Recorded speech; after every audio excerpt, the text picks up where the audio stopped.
Pounded by the Pound, Turned Gay by the Socioeconomic Implications of Britain Leaving the European Union by Chuck Tingle. If you'd like to read along, I have a link to the book in the description below. I opened my eyes slowly, trying my best to regain my bearings. I'm in my bedroom, dull sunlight streaming through the cracks of the nearby blinds and flickering across my face. Everything around me is easily recognizable, yet for some reason it all seems very different this morning. I take account of my surroundings and myself. My name is Alex Liverboard, and I'm 25 years old. I'm in my rented flat in the heart of London, and I have a splitting headache. All of this is true, yet I still feel somehow disassociated from my own body. Plus, I'm hungover. I stand up and realize now that my clothes are still on, meaning that I must have simply fallen flat on the bed and passed out at some point during the previous evening. When I catch a glimpse of myself in the mirror, I see that my hair is disheveled and messy, my eyes red as they struggle to focus. I pull open the door of my bedroom and head out into the living quarters to see what's what, immediately finding my roommate, Chrissy Buttmore, sitting on the couch with her attention glued to the television. "What happened last night?" I ask her, rubbing my eyes. "My head is killing me." Chrissy glances over, looking much less disheveled than me, but just as distressed. "It's all going to hell," my roommate informs me bluntly. "What is?" I question. Chrissy's expression quickly changes to one of confusion. "I think I blacked out," I admit. I have no idea what's going on. My roommate's eyes go wide. "You don't remember the vote? Britain has decided to leave the European Union. Brexit, remember?" Suddenly it all comes flooding back. I remember watching at the local pub as the poll numbers came in, slowly but surely, drowning out all hope that I had in a future as part of the EU. My spirits crushed. I took to drinking. Everything else is a blur, but at some point I vaguely recall running down the block to the River Thames and throwing a bottle of wine into the water. "So we're leaving the Union?" I ask. "Yep," Chrissy confirms. I let out a long sigh, then looked past my friend, out through the open window of our second-story apartment, and onto the streets of London below. The usual folks are hustling and bustling about, continuing on their merry way as if nothing out of the ordinary had even happened. "Seems like everything's fine," I tell Chrissy. I'm not exactly sure what I expected, but after my night of alcohol-fueled depression and socio-political terror, but this isn't it. "The pound is losing value fast," Chrissy notifies me. "It's in free fall. The whole economy is bound to collapse." I hear the words that she's saying, and I completely understand that they should strike even more fear into my heart, but for some reason they don't. Maybe all the anger and frustration was purged from my system the night before, because right now I don't really feel much of anything. I'm gonna go for a walk, I tell my roommate, trying to make it sound like I've got some kind of emotional steam valve to let off, but really just not knowing what else to do with myself. Without another word, I turn around and grab my coat. Heading down the stairs and out onto the busy streets, I immediately take a left and head down towards the river, to the same vague spot that I had somehow ended up the night before. I can't help but notice how excruciatingly normal everything seems. Across the street, two handsome men are walking a dog together, while a kebab shop to my left serves up some hungry customers. I see buses, I see taxis, I see everything that I would expect to see despite these dire warnings of economic collapse. When I finally reach the edge of the River Thames, I find a nice, quiet bench and take a seat, looking out across the deep blue water and to the seemingly endless gray sky above. While some people might find the dreariness of today unsettling, I find it deeply comforting. Yet another sign that some things just never change. Across the waves of the river, I can see Parliament, and I can't help but wonder what kind of heads are rolling over there right now. I'm sure there is some kind of political chaos underway, but I'm certain it will work itself out. Finally feeling connected to my own body once again, I lean back into the bench and let out a long sigh, closing my eyes as sweet relief washes over my body. Suddenly there is a deafeningly loud crackle of lightning in front of me, causing me to nearly fall out of my seat as I let out a cry of surprise.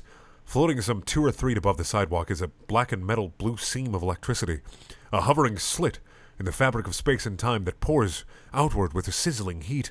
"Alex!" cries a voice from beyond the strange universal rift. I can barely make out the figure's shape, but it appears to be a massive, sentient coin. £1 to be exact. "Hello?" I question, shielding my eyes from the electrical storm that appears to be occurring right before me. "Who are you?" "There's no time," yells a giant coin from the other side of the rift. "Come with me." I'm utterly horrified, and if I'm going to be honest, my first instinct is to immediately turn around and run away. It's only then that I notice something brilliant and burning through the hole in space-time. Within the rift I can see the Parliament, or what used to be the Parliament, as the entire building roars with a towering flame. Is this what it looks like? I call out. Yes, screams the giant sentient coin. We need your help, Alex. I can't hold this open much longer. Suddenly, all of the fear leaves me and is replaced with a powerful, frantic energy. Britain needs me. Without another thought, I jump up from the bench and run forward, diving through the trans-universal slice and ending up carried to a hellish landscape of fire and smoke on the other side. Where am I? I ask this mysterious pound. What's happening? You're in the future, explains the giant sentient monetary instrument. But it's not safe here. Follow me. The pound takes off, floating along the edge of the river, which I now see is blood red and bubbling like the lava of a molten volcano. Many of the once familiar buildings are gone, while some still burn in behemoth pylons of fire. Strange creatures encircle the sky in red uniforms with large black hats, dressed the Queen's Guard, but with leathery reptilian wings and extended knife-like teeth. How long has it been? I ask the living pound as we hustle along. 70 years? 80? It's been a month, the sentient currency tells me. A month? I stammer, but how did this happen? Suddenly bullets strike in rapid succession across the ground beside us, fired from above by one of the monstrous winged guardsmen. This way, the floating coin shouts, leading me past the wreckage of a toppled 4-story bus. The pound sees me looking at the strange vehicle and offers a quick explanation. To make up for lost revenue, we invested in 4-story buses instead of the traditional double-decker. They were too top-heavy and started tipping over everywhere. It was out of panic in the streets. What about the guards? I question. The government couldn't afford to pay the Queen's Guard anymore, so we used these unfinished snake and bat hybrids. Give me a sec. These unfinished snake and bat hybrids that MI5 has been developing, explains the coin. It was not a good idea. I can see that, I tell him. Of course, what I'm most curious about is how the future managed to create a massive, living, breathing pound, but I say nothing. Finally, the two of us find an abandoned pub to duck into, hidden from the strange uniformed monsters who circle menacingly in the dark sky above. The coin slams the door behind us and locks it, then staggers over the bar, grabs a bottle from behind the counter, pouring himself a drink. You want some? The living economic unit asks. I nod. Sure thing. The coin pours 2 glasses and hands one over to me, then takes a seat at a nearby table. I follow his lead, sitting in the chair across from him and taking a long sip from my glass.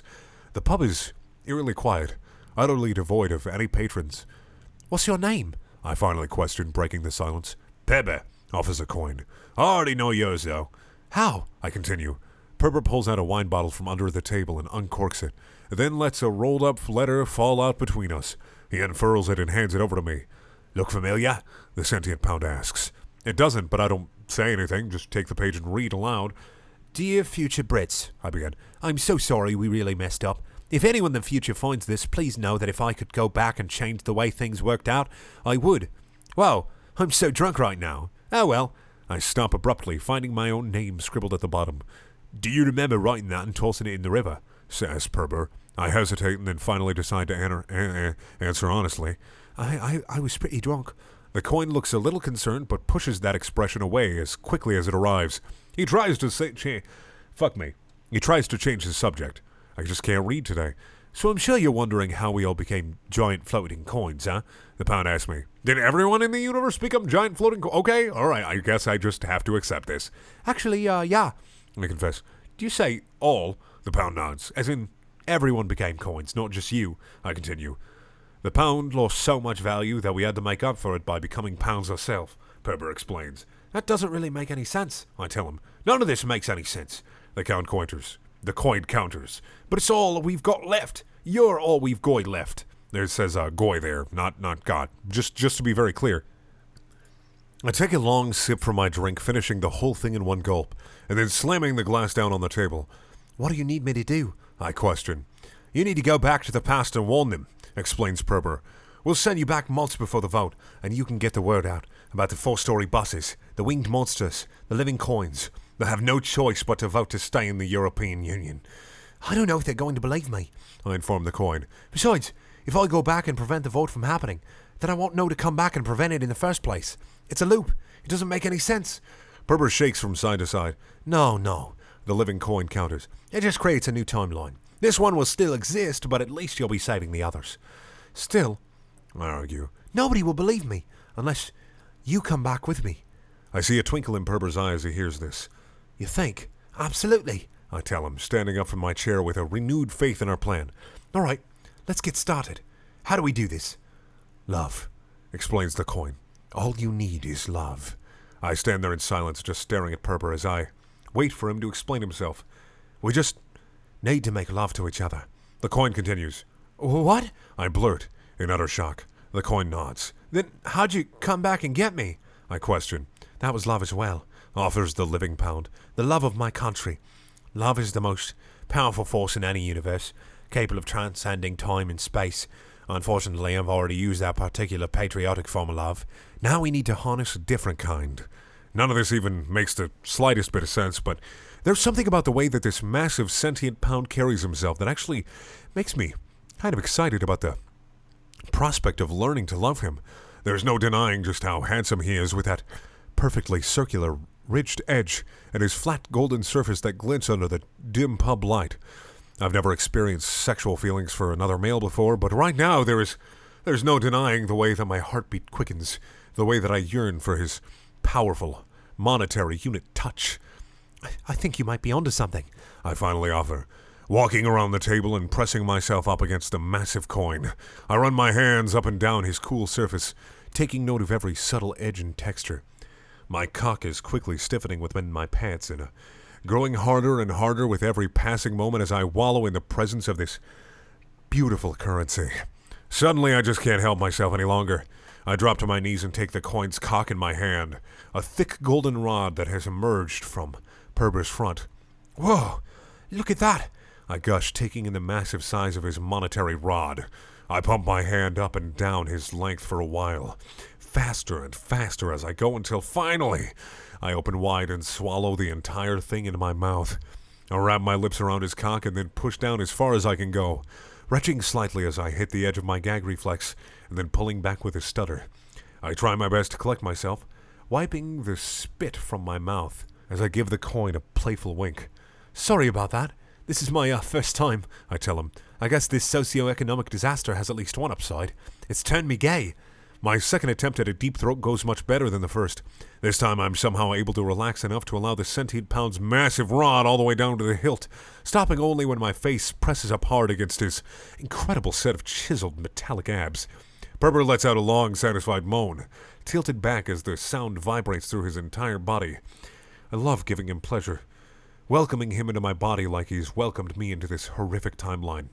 I'm here to guide him as he guides me, showing him the deepest, darkest parts of my soul, and bearing it all. When I finally run out of air, I pull back with an enormous gasp, aching to take things to the next level. I want you to fuck me, I tell the living coin. I want you to fuck me up my tight gay ass, just like we've all fucked ourselves with this vote. Perber smiles, with pleasure. The coin helps lift me up to my feet, and then immediately spins me around with his powerful currency arms. He pushes me up to the bar and bends me over it roughly, tearing down my pants and underwear before aligning his massive dick with the tightly puckered rim of my exposed back door. Oh my God, I groan. Pound me! Just do it! The massive sentient coin teases me for a bit longer, playfully exploring the tension of my anal rim before finally pushing down inside of me in one long, powerful swoop. I let out a deep, drawn-out groan, my body struggling to adjust to the incredible size of his thick member. My asshole is completely stretched to the brink, feeling as though it's about to break in half as the incredible pound behind me starts slowly moving his hips. He's allowing me to learn his cock, giving our bodies time to connect as he slowly, but surely, pumps faster into me. Eventually, all of the discomfort that I once felt while taking his massive rod has slipped away, evolving into something else entirely. Soon every thump of the coin against my backside sends a shiver of pleasure up my spine, the tightness of my butthole feeling full but not quite overwhelmed. Harder, I tell Perber, the words a little bit under my breath and then once more with feeling. Harder. The living coin picks up his pace, moving even faster now as he slams against my backside in a ferocious haze of blinding lust. You like that? Perber demands to know. Oh my God! I scream. I love being pounded by my pound! My hands gripping tightly under the bar in front of me. I begin to push back against him, thrusting backwards just as hard as he's pummeling up in my ass. My eyes roll back into my head and I reach down between my legs, grabbing a hold of my hanging cock and beginning to beat myself off in time with his movements. Soon enough, I can feel myself approaching the edge of orgasm, but before I have a chance to make it there, with the handsome coin pulls out of me and gives me a hard slap on the ass. "Over here," the sentient currency commands. The coin lies down flat against the bar floor. The only relief on his otherwise even surface, a massive tower dick that he coaxes me over to. I do as I'm told, approaching the handsome pound as I remove the rest of my clothing, tossing it to the side as I come to a stop over the enormous circular object. Carefully, I lowers myself down into a squat, aligning my butthole with the pound's enormous cock and then eventually impaling myself along his length. Even though I'm the one doing the moving here, I still let out a surprised yelp as Purper's shaft enters me, not entirely accustomed to his thick British banger. Now I'm riding him, swooping my body across the pound's flat surface in a series of firm movements on the hip. My cock bounces in front of me with every slam, hard but wild as it twirls in the air like a helicopter. "Love transcends space and time," I cry out. "Love is all you need. Love is all you need." Faster and faster I go, riding the living monetary instrument with everything I've got. It's not long before I feel a strange and unfamiliar sensation begin to boil up from somewhere deep inside of me, simmering just below the surface as it begins to make its way through my veins. I feel as though I'm about to come harder than I ever have in my life, but not in the same old way that I've grown accustomed to. This is something different, something much more anal. "Oh God, my fucking prostate!" I moan, finally realizing what this bizarre sensation is. "I'm gonna come. Keep hitting that prostate deep in this tight gay asshole." Harder and harder I bounce on the coin, losing myself in the overwhelming sensation until suddenly, it's just too much to hold back any longer. I find myself blasting across the pound's shiny surface. Load after load ejects from the head of my shaft, spilling out onto Purper in a beautiful display of pearly white spunk that splatters this way and that. My teeth clench tight. I hiss through the opening as my body struggles to understand all of this sensation. Finally, the feelings pass and I collapse back onto the floor behind me, sweaty and exhausted. The coin immediately stands up and loops over my muscular body, spreading my legs open and positioning himself before me. "I love you," Purper admits, tears of joy in his eyes. "I want to come inside of you. Please," I tell him, a wry smile on my face as I reach down and spread my ringed asshole open. Purper wastes no time slipping inside and getting to work, picking up right where he left off with a powerful pounding. He hammers away at me with a staggering enthusiasm and then suddenly pushes down as deep as he can go, holding in place while letting out a rumbling groan of pleasure. I can feel his warm coin spunk spill out into my ass, filling me up to the brim and then spilling out from the edges of my tightly plugged butthole. When the sentient pound finally finishes, he removes himself from me, letting a torrent of jizz come tumbling after. It runs down the crack of my ass and onto the pub floor, pooling out around us in a beautiful mess. The pool doesn't stop growing, however, seeping out across the floor below in an ever-expanding puddle of jizz that soon begins to crackle and snap with sizzling electrical energy. "It's happening," Purper shouts excitedly. "Our love is real." "Of course it is," I tell him with a wide smile, throwing my arms around the coin and pulling him close. "No matter what happens, I'll always love you." Suddenly, the air of the room changes completely, the creeping silence and dread replaced by the warm din of a humming tavern. I look up to see that we are surrounded by men and women in the heat of conversation, but the second that they see me and my coin lover, everyone stops to stare. The music that had been filling him up in the air comes screeching to an abrupt halt. "What the fuck?" someone finally says, breaking the silence. "Listen to me," I tell the crowd, springing into action. "My friend and I have come from the future to warn you about the upcoming vote to leave the European Union." "A what?" comes the same drunken voice. "The European Union," I repeat. "Brexit." "Hey, fuck cares," says the man. "We stopping mainlanders from coming in our country anyway." I shake my head, trying to reason with him. "You don't understand. It's all going to fall apart. It's complete chaos. We need to stay. Don't let your hatred blind you." "Fuck off," another voice shouts. "Yeah, get out of here with that nonsense," someone else chimes in. "I don't want any dumb foreigners coming in here and mucking stuff up for us real Brits." More and more angry patrons add their voice to the ruckus, silencing my plea for peace and acceptance. Suddenly, a loud whistle cuts through the chaos. Once more, the bar falls into a silence as Purper steps forward to address the drunken mob. "All you need is love," the coin suddenly sings out. Silence. All you need is love, the handsome coin repeats. More silence. Purper hesitates, then changes his approach ever so slightly. All you need is butts, he sings once more. Suddenly I see tonight's pub crawlers take notice, the men and women perking up slightly as these words resonate just the tiniest bit more. All you need is butts, one of the drunks yells back in refrain. Suddenly the whole pub is singing along as loud as they can, belting out the words like their life depended on it. After another rousing chorus, Purber climbs up onto one of the tables and addresses the gathering. And also I'm dying. We're a fantastic country with a rich heritage. This is all Irish voices, obviously, because that's the only accent I can do, announces Living Pound. But being a part of the European Union doesn't take away from what makes us Brits. In fact, the EU just means that there are even more butts to go around.